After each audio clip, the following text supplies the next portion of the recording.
Welcome back to another episode of Tech Talk 360. Today we are at a very interesting episode quite. We are with Nelaka Jayasekara, the Head of Client Partnerships at Raw edX. Hi Nelaka. Hello, thank you for having me. Thank you. So, something special about Nelaka is that it's also specialized in LinkedIn ads to the Raw. And let's just jump in. Who is Nelaka Jayasekara? Okay. I would start off saying I'm a only child, or ekayaka as you call it in Sri Lanka. Same, yeah. All right. So I've been in the industry for the past 8 years in professional context. Started off as an intern at Leo Burnett, Sri Lanka, in advertising. And over a period of time, over the last 8 years, I've shifted from industry to industry. And one of the biggest learning points for me was, Rasal, that I was at both ends of the table. I was part of an agency, also I was part of the client side as well. So two different points of view, how to handle certain things, how to look at things differently, two different lenses. So I think that's one of my biggest learnings from the 8 years. Yeah. And overall, I think in a nutshell, if you ask me who I am from a professional context, I'd like to call myself a consumer of products and services who like to generate business value by actually putting those insights into place for the businesses to actually generate value for the consumers. Perfect. It's something really interesting for me. So, Nelaka, if I just ask you this, how did the journey begin? From where did everything started? From zero to where you are now, and how it's been amazing. I was just following you through LinkedIn. Where did it actually start? So, like I said earlier, we started at Leo Burnett as an intern. From there, moved on to several other companies, and also another thing that I actually forgot to mention earlier was as part of startups and corporates as well. So in terms of structures, decision making, how people think, what kind of work we do, the kind of room that we have to think, test and all of that has kind of really changed from place to place and industry to industry. So overall, I think one of the biggest things in my career, like I said, is the fact that I always focused on consumers. So I always considered myself as a consumer. How would I look at something, and how do I sort of put into practice when it comes to the work that I do? So even in my current role, what I try to do is, so when it comes to LinkedIn ads, so we run a LinkedIn ads consultancy services business from Ro. What we try to do is, from an advertiser's point of view and a user's point of view, how do you sort of generate value for them by really understanding what really works for them, right? So that's something that I try to do from the start itself, from zero to where I am right now. But also, I have to say, it's still a journey, still a long road to go. But whatever I've done so far in a nutshell, I think it's consumer centricity. That's really helped me to really understand and really iterate the things that we do to really make it work. Definitely. So Nelaka, this question, LinkedIn ads. So how important is this LinkedIn ads? I'm pretty sure some businesses don't even focus on this much, but how important is this aspect of LinkedIn ads, and what's the value that it brings to a brand? Okay, so I'll just zoom out a little bit and tell you about Ro and what we do from Ro and then come to LinkedIn. So Ro is actually, we're celebrating our 10th anniversary this year. So we've kind of pivoted from different kind of verticals and different business models. So for LinkedIn, our model is very simple. We go as a consulting media agency that not only works with brands, but we also work with other agencies, right? So the whole point that we want to kind of cover is, we have three pillars: training, consultancy, and support. By doing all of that, so what we try to do is, one of the biggest things that we've noticed in the market is, when you say LinkedIn ads, people always think of job ads. That's the immediate thing that comes to mind. Yeah. And normally when I do a session or we do a workshop, when we talk to the audience, something that normally pops up first is, what's the first thing that comes to your mind? It's jobs. Yeah, right? Because the LinkedIn platform is... Exactly, because I'm not too sure whether you knew, it's actually 21 years old now. Right? And it's one of the oldest platforms that's out there right now. But I think quite a lot of people have known LinkedIn as a jobs portal or a place where you find jobs or find candidates. It's where, like a marketplace where you meet buyers and sellers, potential recruits and the recruiters. But I think over the last 21 years, it has really evolved. It's not only a place where people go to find jobs now. For an example, let's say you're an exporter. When you go for an export exhibition, just like you exchange a business card, one of the things that you might want to do is you want to connect with the other person on LinkedIn. Because again, coming back to the whole consumer centricity point of view, something that we've kind of seen is that people like to remember people with faces. And sometimes they find it hard to remember names. So one of the reasons why people might be actually connecting with people on LinkedIn at a point like that, at an exhibition, with a foreigner probably, is the fact that they remember faces more than they remember names. So based on those little things that we've observed, right? Certain things are directly from LinkedIn, certain things are things that we've observed, right, based on market conditions. What we try to do is, number one, to change the perception that LinkedIn is not only for jobs or job ads, but there's so much more that can be done. And right now from Row, we work with more than 100 clients across lots of verticals, from banking, financial services, exporters, apparel industry, software companies, and some of them use it for lead generation, some of them use it for corporate relations. For an example, let's say you have your annual report going out. People use LinkedIn to communicate about the earnings and the results through LinkedIn now. But the whole path that we focus on is not only just spending, but how do you actually generate value for that spending? Let's say you spend $1. For that $1, how do you get the best return? So in terms of consultancy, training, support that we offer, what we essentially do is, for the amount of money that you spend, how do you use LinkedIn, the free and the paid tools, to make the best use of it? But it's predominantly on advertising, like I mentioned, because there are so many different factors like Sales Navigator, premium subscriptions, learning solutions. What we focus on is essentially LinkedIn ads, LinkedIn marketing solutions. Amazing. So if I just ask, from throughout the journey, you might have faced a lot of challenges. So if there is some message that you can give on what are the challenges, some of the challenges that you have faced and how you overcame them actually, like what are the wins from those, and is there a turning point, if I just asked about that? So like I mentioned, I think I've been on either side of the table. Right? Advertising as an agency and as a client, and startups and corporates as well. So especially having been a part of a startup, where I was the second employee of the company, we had zero budgets for marketing. So that is a common question that we always get, right? We don't have money to spend. How do you sort of go about it? There's nothing we can do.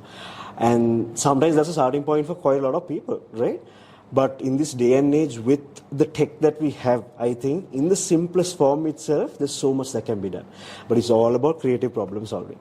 So for an example, let's say even with zero marketing budget, there have been enough and more things that we've been able to do. So for an example, I'll just take one example from a tech point of view. So I was part of this organization where we had a product called myfees.lk. This was like 2 to 3 years ago. And so myfees.lk, when I joined, I was the only one who was handling it at that point, and they had around 4 to 5 clients, if I'm not mistaken, but they had some good clients. But then again, see, the opportunity was, it was the COVID days, so people were anyway inclined towards online payments. But then again, we didn't have the credibility that we would have liked to have at that point, because we were just getting started. So there were so many things that we tried to do, but of course with smaller margins and with like less budgets. So how do you sort of go about it? So what we really wanted to do was actually give the best service possible and to really understand the consumers better. So I keep coming back to this whole thing, because throughout the 8 years, that's something that we've been trying to do personally too. So we've gone to the point where we actually sit with clients to really understand the customer user journey. Sometimes even for a very simple product like that, sometimes people find it very difficult to actually really figure out how to make a payment. Right? So when it comes to marketing, sometimes it's not just about plastering like a really nice image and really getting your message out there to sound very fancy. But it all starts with understanding the pain points, right? And to really make your communications contextual, right? So what we realized was, okay, with very less budgets, we have very less money to spend at this point, being a startup. But with that context, how do you sort of really understand very specific key pain points and how do you address them? And really build the market from there. So number one thing that we did was, with no money, we spent so much time listening to the customers. We sat with them, we actually observed how they would actually go about doing it, how do they discover, what are the kind of questions that they have, And that was one of the reasons why we introduced the 0% installment plans. It's one thing that we realized was some of the institutions alone, they don't have the volume to really get a 0% installment plan sometimes, right? Because they don't have the volume. But we as an aggregator, we were able to actually aggregate the volume and negotiate better with the banks and get a 0% installment plan when it comes to certain seasons. Right. So that was a help for the institutions and a help for the students. Thereby, the institutions actually willingly promoted us. So just a simple example. There. So a good example is because our institution is also using that, and we said, oh, right. I'll just mention the name later. I was wondering why there was a reaction. So during some seasons we see the pull-up banners and all that being placed to use the platform to pay fees and stuff like that. Right. So simply put, even with zero budgets, there's so much that can be done. Definitely. So I think my biggest learning or any thoughts that I would want to share is, even if you think that there are so many constraints, there could always be a way. Right? But you need to kind of look at it from a different lens and then see, okay, even with zero budget, what can I do? And usually it starts off by really understanding your product from the consumer's point of view. And then see, sometimes a very simple thing that's hiding in plain sight could really work that magic. So Nelaka, I just have a question which is a bit away from LinkedIn, but since you mentioned the consumer's point of view, what do you say about the other media platforms we use, like we can use? Normally, if we step out from LinkedIn, like Facebook is there, Instagram is there, so they all run by Meta ads and stuff like that. So what is the difference between those and LinkedIn ads? And when we compare those two, how do the approaches change? Okay. So simply put, even for our clients, what we say, see, part of Row, we work with multiple platforms. So that's the person. One might think that, okay, we promote the other platforms also because we are working with them. But the actual truth is, you need to look at multi-touch point kind of an approach. It's not just digital. It could be traditional media. It could be non-digital also, right? Because at the end of the day, that's one of the reasons why you have hoardings, you have TV ads, you have certain newspaper advertisements, sometimes even point of sale purchase, you have different promotions. Because at all those touch points, you need to be top of mind, right? You need to be a constant reminder, because people often forget. People don't have the capacity to remember you as a brand. We might remember our brand all the time because we love the brand. We put our heart and soul into it.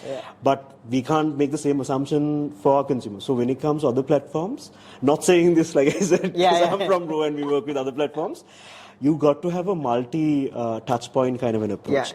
So for LinkedIn, like I said, it's moving away from just being a jobs platform. And one of the biggest focus areas for LinkedIn that we see is B2B marketing. So how LinkedIn is different is, on LinkedIn ads, you can target people based on professional attributes. For an example, you can target people based on job title, seniority, job function, and you can mention specific names. You can, for an example, you can say CEO at a company with more than 1,000 people.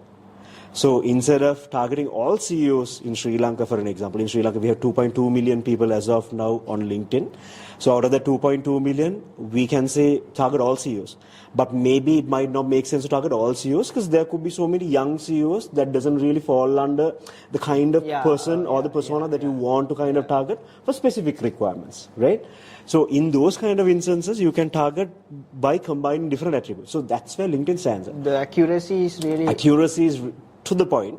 But see, the thing is, why we always say use a multi-touch point kind of approach is, you can't make an assumption that people would spend all their time on just one platform.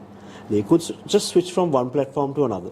They could be online, it could be offline. So when it comes to LinkedIn, one of the key observations that we made, especially in a market like Sri Lanka, is LinkedIn is not a platform where you go up and down. At least as of now, it's not a platform where you go up and down all the time.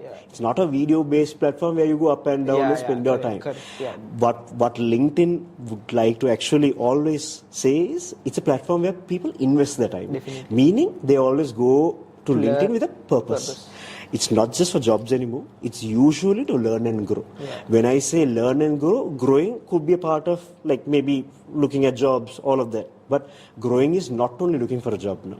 And we see people resorting to LinkedIn to show the behind the scenes, the ground reality, and the thinking, most importantly, the thinking of what goes behind the scenes. I think before this podcast recording started, one of the things that I asked you was, can we take a picture to show the behind the scenes? Because sometimes what I've realized in consulting is people like to see the behind the scenes. Not just the fun side, but actually what goes into play. How do you actually set up this location? What goes behind the scenes? How did you come here? I remember one of the questions that I asked is, in season 1, what happened? How did you do this? And in season 2, why did you change it? Right? That was the conversation that we had. So those are kind of things that people want to hear on LinkedIn, because people want to see your growth story. Right? So how LinkedIn is different in a nutshell is, you can use professional attributes to target your ads, like job title to company name, specific company names, so on and so forth. But also, having said that, like I said, need to do a multi-touch approach, not just digital, also offline as well. So Nelaka's favorite platform is LinkedIn. Goes without saying.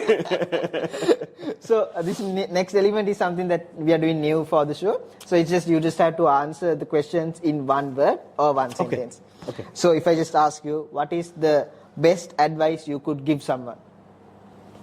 It can be youth or it can be a business point of view. Be authentic. It's 2 words technically, I think, but be authentic. If you had to go back to the youth days, a flashback, and you had to restart the career again, what changes you would have done? I don't think I would make any changes. Perfect. Honestly. That's a good answer. So, Nelaka, I do this every time during the last few questions, is that if there's that one message that you can give to the youth of Sri Lanka, and when it comes to Sri Lanka, there's a lot of transformation going on here and there, and we are all facing difficulties. So if there's one message that you could give to the youth, what would it be? I think Sri Lanka is a beautiful country, honestly. I've always believed in that. I think we have good talent, come across amazing people. I think one of the biggest things that really stand out is the qualities that the people in Sri Lanka that I've come across have. This comes from something that I've learned from my parents, actually, and this is something that I really want to convey also. It's not all about what you learn only also. It's all about how you put yourself out there and the kind of person you are in the society.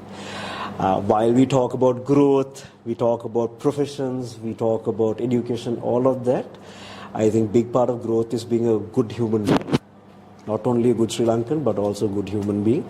So I think that's something that my parents also really encouraged me, and that's stayed with me for a very long time. And that's something that I would like to convey, and that's something that I always try to do also from my, not to be perfect, nobody's perfect, I'm not perfect either, but while we focus on everything else in terms of developing ourselves, let's try to be a little better every day, right? To be a good human being. That's my message basically. That is definitely an inspirational message, and thank you so much, Nelaka, for coming into the podcast. I've been troubling you a couple of times. Just pleasure. Some thoughts on the podcast. Is this your first podcast, or have you been? This is actually my very first podcast. I actually didn't know what to say also when I walked in. And I think one of the interesting things was, I think you sent me an outline, but one of the key things that you mentioned was, let's keep it conversational, let's just stick to this outline, let's make sure that this is not scripted, and that's something that I really liked, because I don't know how to read off a script, honestly. That's one of the biggest problems that I have. So the fact that it was very conversational, not very prepped, I think that was something that I really liked. And the fact that I've seen quite a lot of familiar faces before on the podcast that you have, I think that was also like a big impression that I had. So I think great stuff so far. And the fact that you spoke about how you want to focus on the things behind tech in this season, I think is a fantastic thing, and that's one of the reasons why I wanted to convey those simple messages, because if you really look at it, whatever I said is very simple, right, to the point. But one thing that I want to say is, in most of the work that I've done also, one thing that I've realized is people like to phrase things, romanticize things, and make it sound really nice. But if you really look at it, it's more often than not, it's the very simple things that may leave the biggest mark, right? It's the simple things hiding in plain sight. So amazing stuff so far. Really happy to be here, and I look forward to actually having a look at the podcast and to actually listen to it. Thank you so much, Nelaka, for coming. Thank you very much. And I wish you all the best. Thank you. You too.